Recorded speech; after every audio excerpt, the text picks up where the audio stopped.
ShinRobjira. Today, it's the finale of NECA-thon with the Godzilla 2014 Deluxe 24-inch figure. And since I no longer have the box, here's a bunch of images of the box. It's rather nice and very much the same as what we got with other Godzilla 2014 products. And right out of the box, the man's name does not disappoint, as he is very big boy. Very long boy. He's very, Godzilla. And up first, starting with paint and detail, I mean, feast your eyes. You don't know where to look first.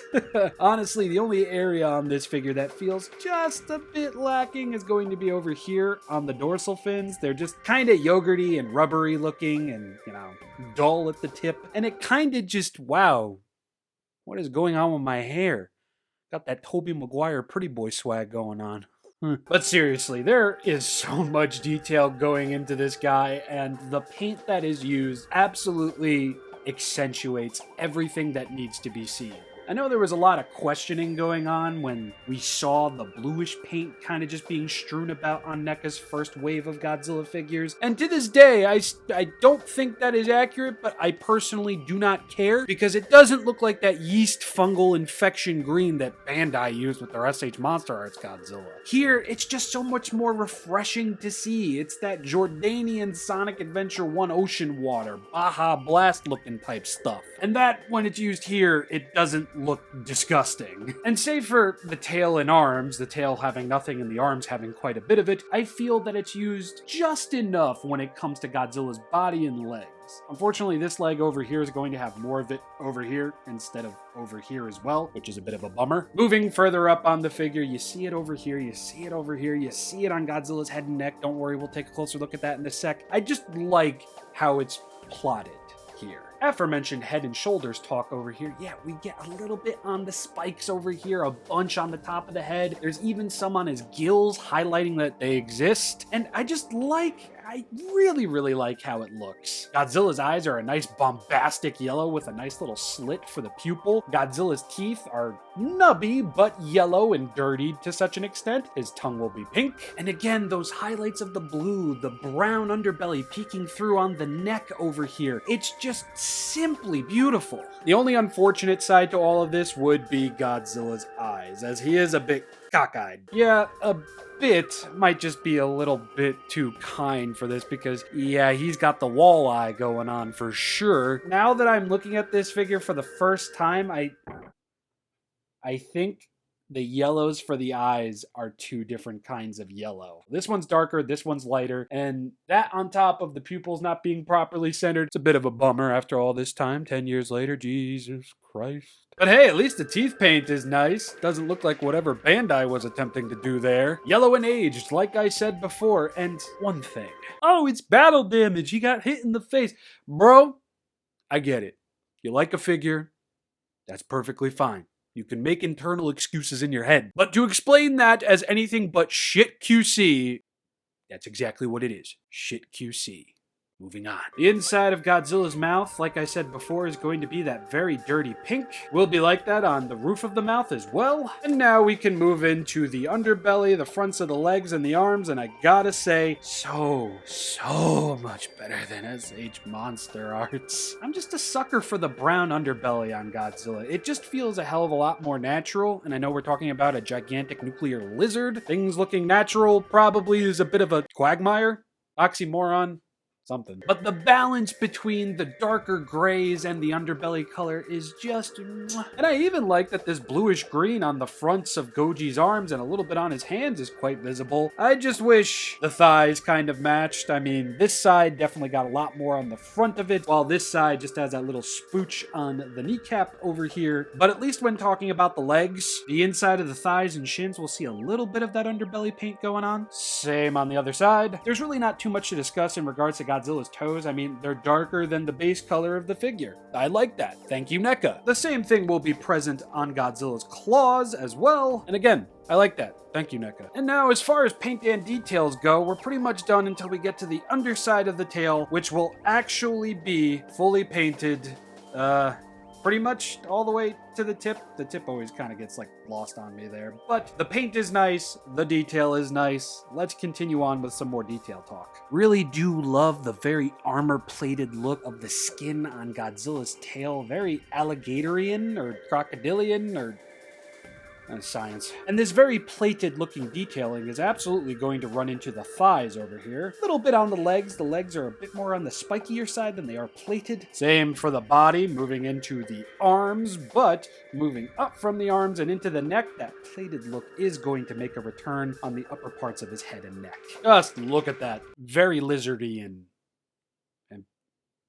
words. Again, as far as paint and detail go, I feel it's really just the dorsal fins that suffer the most. I mean, you do get some cool things on the dorsal fins moving into the tail, but other than that, it's pretty basic from here on out. Granted, I don't know how successful this thing would have been if he had razor-sharp dorsal fins and he had little kids playing with it and poking their eyes out. Godzilla would have claimed the eyeballs of yet another generation of children once more. So as far as paint and detail goes, I am going to give this guy 2 solid stars. He very much deserves it, and he's very much one of NECA's crowning achievements that they gifted us with their Godzilla line. And before we move into articulation, let's take a look at this guy's sound feature.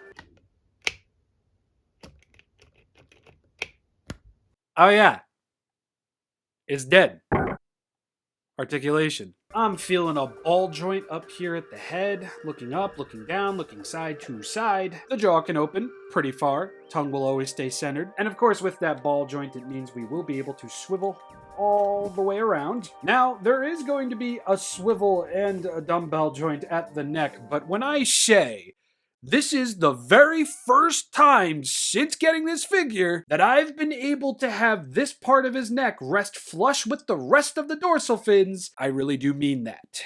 That joint would not move. I thought it would just spin around. I was too afraid to take chances on this thing.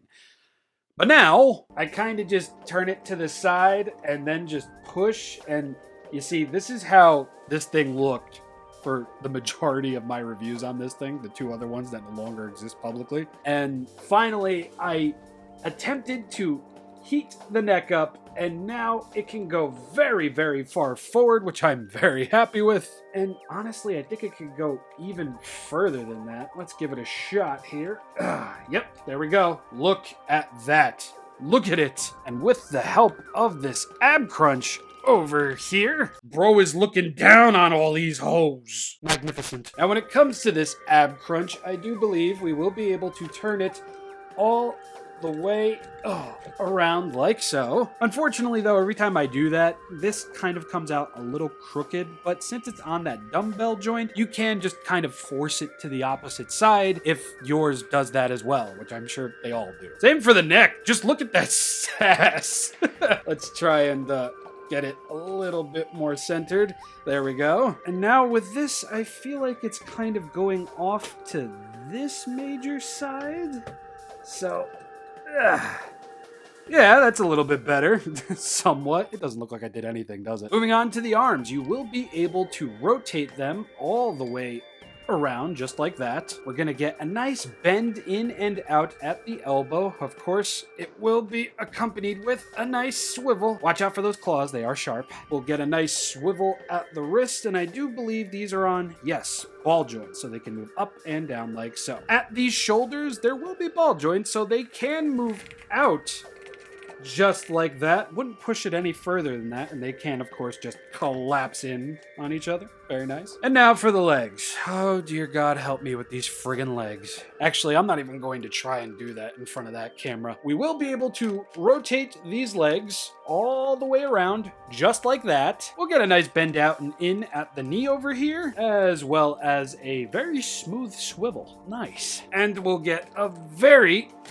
No, rubber goji, shit-ish swivel at the ankle, leading to maybe like a bit of a pivot. Nothing too crazy. This is both painful and otherwise, but yeah, mostly a swivel, baby pivot at most. Yes, rubber goji is going to become a staple on this channel in terms of just being on the reviewing table and most likely being in all the size comparisons moving forward. I love him. He's rubbery. I can smack other figures upside the head with him. Hey, you! Yeah, you! Yeah. How do you like that? I'm sorry, buddy. I didn't mean that. Now, the tail. Ah, yes. The 24 head-to-tail Godzilla 2014 figure from NECA. The second most controversial tail I've seen in my time as a Godzilla fan. First being Shin Godzilla with his little Siamese twin back there. Or Goromaki, if you're adventurous. So, the big issue here was that the sound chip for the tail is right here. Where you apply the tail is right there. And the way that it's all constructed is that if you push too hard, you'll snap the chip on the inside. When this thing came out, that was the big complaining issue for a lot of people. I was lucky. Until now. But yes, you will have a ball joint over here. I'm pretty sure this is also a ball joint, but it really doesn't have any up and down motions that can really be posed, but it can swivel, yes. And then we're just going to get an array of ball joints in every segment following that piece. More so as we get to the tip of the tail, where we actually see those ball joints being properly utilized for curves and bends up and downs and such, and it's really quite nice. It's a shame that it took NECA however long it took them to make ball-jointed, segmented tails versus, you know, the bendy wire, because this is quite nice. Love the curves you can get out of this thing, and the tail just fell off. So you see this ball joint right here? Look right there. When you push it in, it actually goes in, and it will put pressure on the sound chip over there. I don't know why I'm explaining this now. It's been 10 years. Goddamn. I really should have gotten another one when NECA was liquidating. What can you do?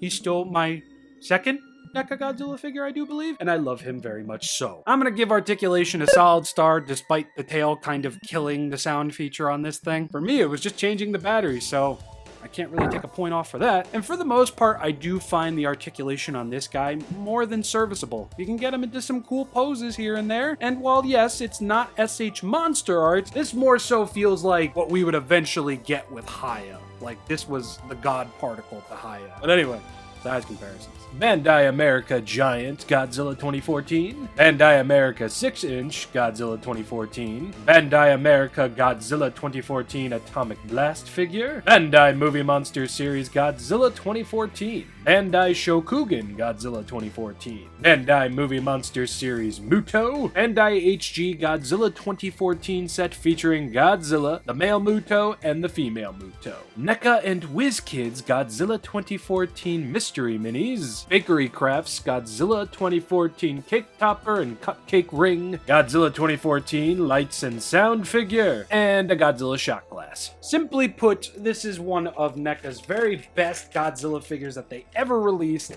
and I do feel they may have never topped themselves in terms of the quality as presented here. Did we get better looking Godzilla figures after this? Yeah, I do think so. But when it comes to being...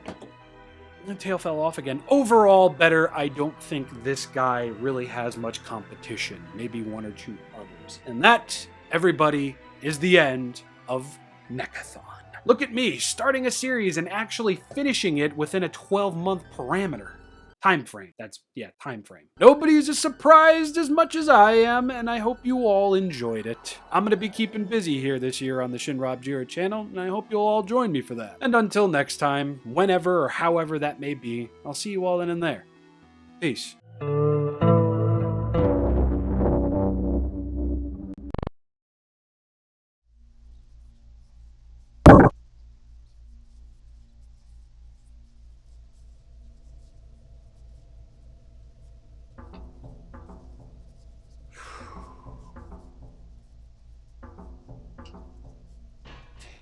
Oh, man. Ow. Ugh. I'm beat. I need a break. Oh, hey, man. What's up? Are you almost done with the Chun-Li review? We gotta have that at least ready in a couple of days. Nearly, but I do have a request. What would that be? Back in 2019, you promised full Jack-specific KOTM coverage. No. No, I didn't. Well, I and you absolutely did. When? I'm going to be spending so much money on kids' toys this year. Hooray. I don't look like me. Obviously, yes, I'm going to be making figure reviews of all of these. Yeah, it's not me, man. I'm gonna be picking up damn near everything. Ah, okay. Alright. Sure. Yeah, I mean... When did I even buy these things? When did I even get them? Who did I even get them from? I've gained muscle.